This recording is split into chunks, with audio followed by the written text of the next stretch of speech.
करिया में काई कोलाई के बेटा,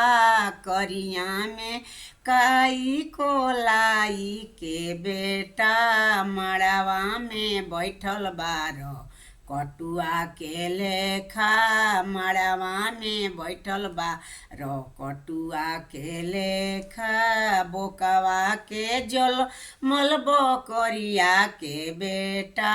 बोकवा के जल मलबो करिया के बेटा, मड़वा में बैठल बा